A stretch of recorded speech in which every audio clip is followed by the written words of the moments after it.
Hello again, everyone. It's Abra, and I'm back to give my 2 cents on Jon Malin's Godlike. Woo!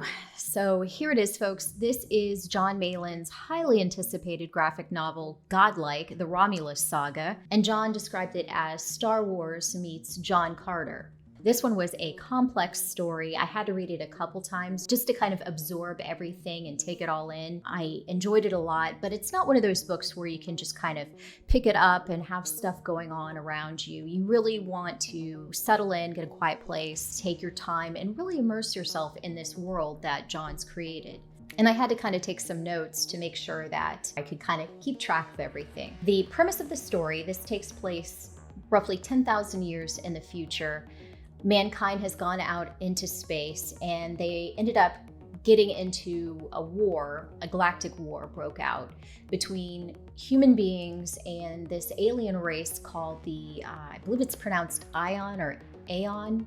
The war was very catastrophic for both races. Each side, the humans and the Ion, they ended up seeking refuge among the moons of this planet called Terminus.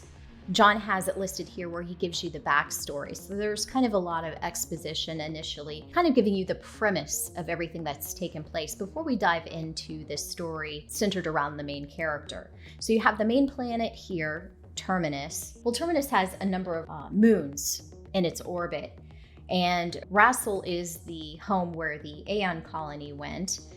Axum is where the humans settled. And then Eris here, they kind of treat it as a god type of moon, because what happens is every 2 years, Eris kind of gets into alignment with Rassel and Axum, and the surface becomes red in color, a blood red. And while it's in that alignment, the surface of Axum becomes very inhospitable. And what ended up happening, the humans on Axum, they ended up kind of warring amongst each other for resources, just as man does. They have what they call technomancers. And so they kind of went against the kings of man. When all the fighting and conflict, when all that was said and done, there were only 7 territories remain on Axum. So you have Greystone, Davos, Valhelm, Atraeus, Crichton, Swordfall, and Abaddon. So when the story kicks off, the Aeon, with the help of the Technomancers on Axum, they end up opening up portals and they invade the human colonies and just start laying waste. So in the midst of all this, you have this warrior. He's making his way to the Temple of Altec.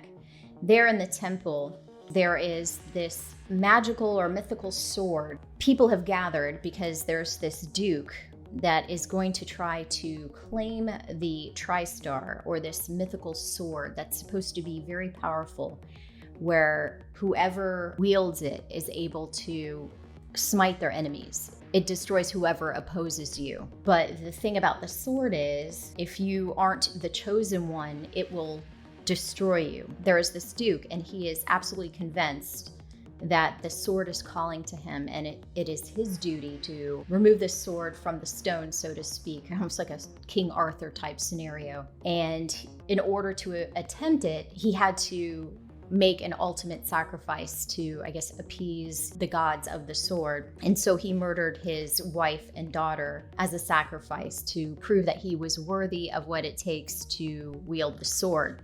Just when he's about to go and claim the sword, a mysterious figure appears. This was the warrior, the mysterious warrior.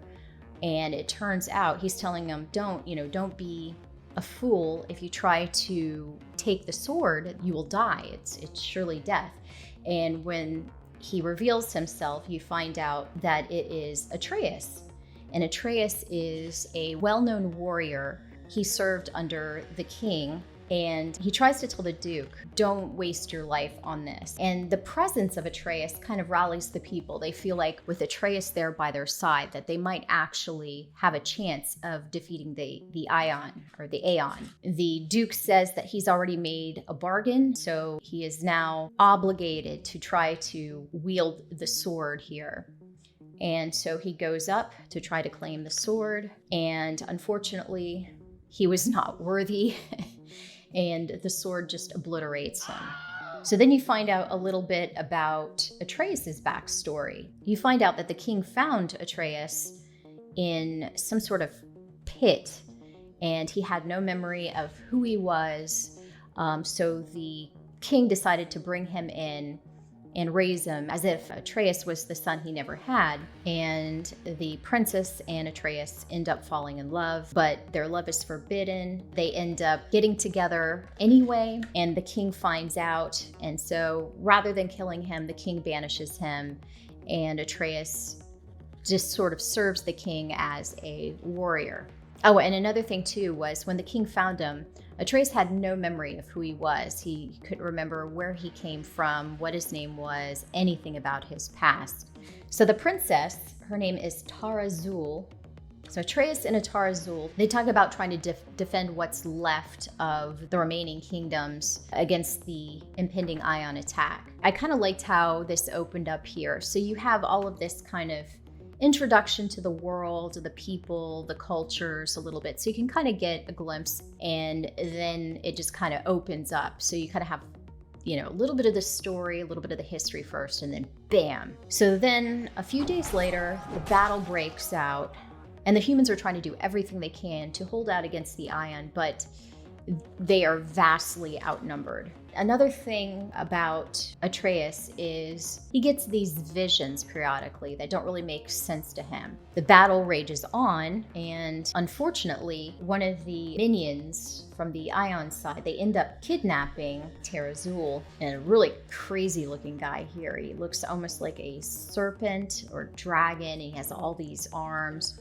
The character designs and everything are really awesome. And I don't really want to spoil the rest of the story, but you end up seeing that everything looks really grave for the humans. It looks like Atraeus is going to fall in battle and that all hope is lost. And then something happens where Atraeus is presented with an opportunity. He learns a little bit about his past.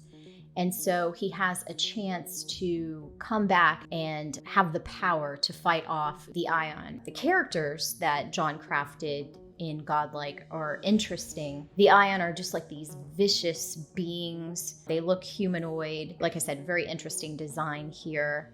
They're just ruthless and cruel. And even amongst them, they're clawing for power. Everything about Godlike just felt epic and grand in scale. Everything just seemed really well thought out. How Jon placed everything on the page, it just helped it to feel grand in scale. The way that the pages are laid out, you have these huge backgrounds in, sometimes just a few panels. The art in Godlike is exceptional, which is not surprising because it's Jon Malin, so he really prides himself on his artwork. The designs look really cool. There's almost an old meets new kind of design to them because you have that technology aspect, but then you have the barbarian kind of look, and then the kind of a sci-fi monster look, with some of the alien creatures and everything. It feels epic.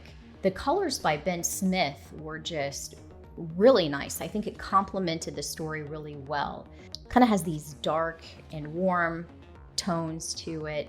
Really enjoyed this book, and I'm really looking forward to, book 2, chapter 2. And the title is very fitting for a Jon Malin book. But the next issue is called Hostile. And you get a glimpse of the big baddie for the next one there. This was just so much fun. Jon did a really good job. I love the world of Graveyard Shift, but I really enjoy the world of Godlike.